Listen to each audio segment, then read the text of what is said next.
Hello students, welcome back to my channel. आप सभी का स्वागत है आपके अपने चैनल फिजिकल एजुकेशन एकेडमी में। तो जैसे कि आप सबको पता है कि अभी आपकी स्कूल की छुट्टियां चल रही हैं, लेकिन इसमें आपके एग्जाम सब्जेक्टिव होंगे या ऑब्जेक्टिव अभी तक नहीं पता। अगर ऑब्जेक्टिव होंगे तो एमसीक्यू सीरीज है, कॉमन सी बात है। तो एग्जाम किसी भी तरह से हो, हमने तो एग्जाम की प्रैक्टिस करनी है। तो इसलिए आज हम सबसे पहले आपके लिए लाए हैं ऑब्जेक्टिव टाइप क्वेश्चन की एमसीक्यू सीरीज, चैप्टर नंबर 4 की। तो चलिए टाइम ना वेस्ट करते हुए जल्दी से स्टार्ट करते हैं। पहला क्वेश्चन है, जैसे कि असमर्थ विद्यार्थियों की विशेष शिक्षा हेतु निम्न में से सबसे अधिक स्वीकार्य शब्द कौन सा है? तो इसके ऑप्शंस देखते हैं। अनुकूलित शारीरिक शिक्षा, समावेशी शारीरिक शिक्षा, या फिर विकासात्मक शारीरिक शिक्षा, या फिर उपचारात्मक शारीरिक शिक्षा। तो इसमें क्या है बच्चों, आपको हर क्वेश्चन के लिए 5 सेकंड मिलेंगे, जिसमें आपकी साथ साथ प्रैक्टिस भी होती जाएगी। तो इसका सही ऑप्शन है ऑप्शन नंबर ए, अनुकूलित शारीरिक शिक्षा। तो हमें ये नाम किसने दिया था? 1947 में आफर ने इस संगठन, आफर नामक एक संगठन था जिसने इस नाम को दिया था। तो अगला क्वेश्चन, जैसे क्वेश्चन नंबर सेकंड है हमारा, भारत में स्पेशल ओलंपिक की शुरुआत कब हुई थी? 1900 में, 1947, या फिर 2001, या फिर 1987। तो सबको पता होगा स्पेशल ओलंपिक क्या है और किन बच्चों के लिए होता है। तो इसकी शुरुआत कब हुई थी हमारी? 1987 में। तो क्या था बच्चों कि जब भारत में स्पेशल ओलंपिक की शुरुआत हुई थी तो वो 1987 में हुई थी। तो उसमें 37,546 एथलीट्स आए थे, लेकिन 2001 में इसका नाम बदल दिया गया था, जो कि रख दिया गया था स्पेशल ओलंपिक भारत। तो निम्न में से कौन सा अनुकूलित शारीरिक शिक्षा का सिद्धांत नहीं है, यानी कि प्रिंसिपल नहीं है इसका? रुचि अनुसार कार्यक्रम, या फिर आवश्यकतानुसार नियमों में संशोधन, शैक्षिक युक्तियों की विविधता, या फिर दाखिल की नीति में परिवर्तन। तो जो हमारे अनुकूलित शारीरिक शिक्षा है उनका प्रिंसिपल कौन सा नहीं है इनमें से? तो वो हमारा है ऑप्शन नंबर डी, दाखिल की नीति में परिवर्तन। तो जो बाकी तीनों अनुकूलित शारीरिक शिक्षा के सिद्धांत हैं, यानी कि प्रिंसिपल हैं, लेकिन जो दाखिले की नीति है उसमें परिवर्तन, ये ऐसा कोई भी सिद्धांत हमारा नहीं है। तो उम्मीद करती हूँ आपको ये क्वेश्चन अच्छे से समझ आ रहे होंगे। स्पेशल ओलंपिक भारत किसकी देखरेख में चलाया जाता है? तो ओलंपिक भारत और स्पेशल ओलंपिक भारत मैंने आपको बता दिया था कब नाम इसका चेंज हुआ था। तो ये किसके अंडर चलाया जाता है? अंतर्राष्ट्रीय ओलंपिक समिति, भारतीय ओलंपिक संघ, स्पेशल ओलंपिक अंतर्राष्ट्रीय संघ, या फिर स्पेशल ओलंपिक भारतीय संघ। तो ये कौन सी कमेटी है जो इसको हैंडल करती है, किसके अंडर ये सब देखा जाता है? तो वो हमारा है स्पेशल ओलंपिक अंतर्राष्ट्रीय संघ।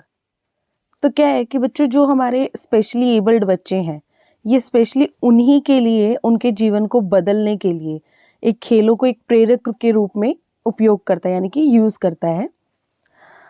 तो नेक्स्ट है क्वेश्चन नंबर 5।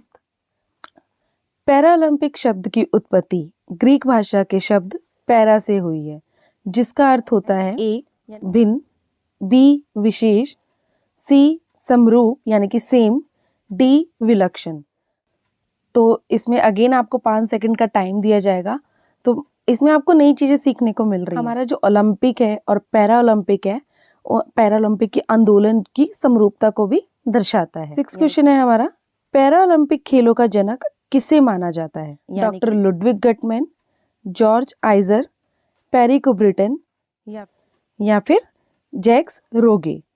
तो जिन्होंने हमारी वीडियोस देखी हैं उन्हें तो पता होंगे कि इनके फादर कौन है। तो इनके फादर हैं हमारे option number A, doctor Ludwig Guttmann. तो जो डॉक्टर लुडविग गटमैन है, इन्होंने 29 जुलाई 1948 को लंदन में ओलंपिक खेलों की शुरुआत के दिन में जो सबसे पहली बार व्हीलचेयर वाले जो एथलीट्स थे उनके लिए कॉम्पिटिशन्स ऑर्गेनाइज करवाया था। तो क्वेश्चन नंबर 7 देखते हैं, स्पिरिट इन मोशन किस ओलंपिक खेलों का उद्देश्य है?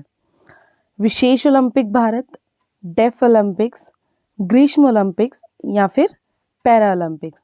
तो स्पिरिट इन मोशन का मतलब क्या है और ये किस ओलंपिक के लिए यूज होता है? तो जो स्पिरिट इन मोशन है वो हमारा पैरा ओलंपिक्स का उद्देश्य है। क्या हुआ था कि जो पैरा ओलंपिक्स का मुख्य उद्देश्य, जैसे मैंने आपको बताया, स्पिरिट इन मोशन है, तो जो लाल, नीला और हरा रंग है ये ऑलमोस्ट सब फ्लैग्स में होता है, मतलब होता है। तो पैरा ओलंपिक खेलों के प्रतीक चिन्ह के रूप में भी इसे अपना लिया गया है, मतलब कि अपनाया गया है। तो क्वेश्चन नंबर 8 देख लेते हैं। अच्छे अच्छे क्वेश्चंस आ रहे हैं और अच्छी अच्छी नॉलेज मिल रही है। उम्मीद कर रही हूँ कि आप अच्छे से समझ रहे होंगे। डेफ ओलंपिक्स किस अंतर्राष्ट्रीय खेल समिति द्वारा आयोजित किया जाता है? जैसे मैंने अभी पीछे आपको बताया था, पैरा ओलंपिक्स खेल भी बताए थे किसके अंडर ऑर्गेनाइज करवाए जाते हैं। तो हमारा डेफ ओलंपिक्स किसके अंडर आयोजित किए जाते हैं? स्पेशल ओलंपिक अंतर्राष्ट्रीय संघ, या फिर अंतर्राष्ट्रीय ओलंपिक संघ, अंतर्राष्ट्रीय पैरा ओलंपिक समिति, या फिर इनमें से कोई नहीं। तो स्पेशल ओलंपिक अंतर्राष्ट्रीय संघ तो मैंने बताया था किसके लिए है, स्पेशल ओलंपिक भारत के लिए। तो हमारा डेफ ओलंपिक्स किसके लिए, किसके अंडर किए जाता है? अंतर्राष्ट्रीय ओलंपिक संघ के अंडर, यानी कि ये खेल जो है हमारे ICSD के द्वारा आयोजित किए जाते हैं। तो 9th क्वेश्चन है हमारा, भारत में कब स्पेशल ओलंपिक इंडिया का नाम बदलकर स्पेशल ओलंपिक भारत कर दिया गया? 1975 में, 2000 में, या 2001 में, या फिर 1951 में? तो क्वेश्चन नंबर 1 ही था जिसमें मैंने आपको बताया था कि कब इसका नाम चेंज किया गया था, लेकिन वहाँ क्वेश्चन कुछ और था। हमारा 2001 में चेंज किया गया था। जैसे मैंने फर्स्ट क्वेश्चन में आपको बताया था कि जब पहली बार ओलंपिक हुए थे, ये स्पेशल ओलंपिक हुए थे हमारे, तो ये 1987 में हुए थे, जिसमें हमारे 37,546 एथलीट्स आए थे। लेकिन इसका नाम कब चेंज हुआ था? 2001 में। मुझे जीतने दो, लेकिन यदि मैं जीत नहीं सकता तो मुझे प्रयास में बहादुर या वीर होने दो। ये शब्द यानी कि ओथ किस प्रतियोगिता में भाग लेने वाले खिलाड़ियों द्वारा ली जाती है? पैरा ओलंपिक खेलों में, डेफ ओलंपिक खेलों में, या फिर विशेष ओलंपिक भारत, या फिर इनमें से कोई नहीं? तो ये ओथ हर गेम में होती है, आपको पता होगा। तो ये जो ओथ है हमारी विशेष ओलंपिक भारत में ली जाती है। ये जो शपथ है यानी कि ओथ है, ये हमारे स्पेशल ओलंपिक खेलों में खिलाड़ियों द्वारा ली जाती है। क्वेश्चन नंबर 11, अंतर्राष्ट्रीय पैरा ओलंपिक समिति का गठन कब हुआ था? 22 दिसंबर 1989, 22 सितंबर 1989, 22 सितंबर 1999, या फिर 25 दिसंबर 1989? तो ये हमारी इंटरनेशनल ओलंपिक कमेटी बनी कब थी? तो ये हमारी 22 सितंबर 1989 में बनी थी। तो ये बनी कहाँ थी? जर्मनी में बनी थी। 1988 में सियोल के जो समर ओलंपिक हुए थे, और 1992 में फ्रांस में जो विंटर ओलंपिक्स हुए थे, उनका आयोजन किया गया था। नेक्स्ट है क्वेश्चन नंबर 12, पैरा ओलंपिक खेल के झंडे में यानी कि इसके फ्लैग में कितने रंग होते हैं? रंगों का मुख्य रूप से स्थान दिया गया है। लाल, नीला और पीला, रेड, ब्लू और ग्रीन, ब्लू, येलो और पिंक, ग्रीन, ब्लैक और वाइट। तो जो इसमें कलर्स हैं, इनके फ्लैग में कितने कलर्स हैं और कौन से कलर्स हैं? तो वो हमारे हैं रेड, ब्लू और ग्रीन। जैसे कि पहले वाले क्वेश्चन में भी बताया गया था कि इन 3 कलर्स को मान्यता दी गई है। तो झंडे के जो रंगों की बनावट है उसे हम इक्विटो या आई मूव कहते हैं। तो क्वेश्चन नंबर 13 देखेंगे, भारतीय पैरा ओलंपिक संघ की स्थापना कब और किसने की थी? ऑप्शन नंबर ए है 1993 Narendra Modi, 1992 AM Mahadev, 1987 R Sreedharan, 2000 T Krishna. तो भारतीय पैरा ओलंपिक की कब बना था मैंने ये भी बताया था। तो इसकी शुरुआत की किसने थी और कब की थी?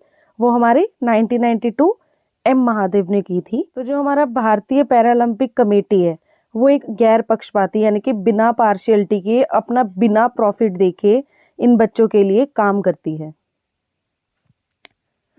डेफ ओलंपिक खेलों का आदर्श वाक्य क्या है?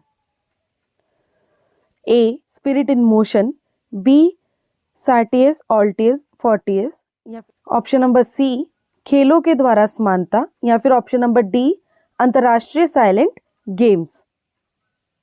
तो जो हमारा डेफ ओलंपिक का आदर्श वाक्य जिसे हम बोल सकते हैं वो हमारा है खेलों के द्वारा समानता, जैसे मैंने पहले भी बताया था आपको। तो जो हमारे खेलों में समानता है उसे हम फ्रिलिडोज एक्वाटीज को डेफ ओलंपिक का आदर्श वाक्य कहा जाता है? अगला क्वेश्चन है हमारा लास्ट, क्वेश्चन नंबर 15। एक वॉक चिकित्सक CWSN की किस क्रिया में सहायता करता है? संवरने में, खेलने में, पोषण में या फिर गति क्रियाओं को बढ़ाने में? तो CWSN हमारा क्या है? Children with special need. तो ये हमारा किस चीज में हेल्प करता है? पोषण में, यानी कि न्यूट्रिशन में। Thank you for watching my video. उम्मीद करती हूँ आपको वीडियो अच्छे से समझ आ गई होगी। कोई क्वेश्चन में अगर आपको डाउट है तो आप कमेंट सेक्शन में कमेंट करके हमसे पूछ सकते हैं, उसका जवाब ज़रूर मिलेगा। Thank you.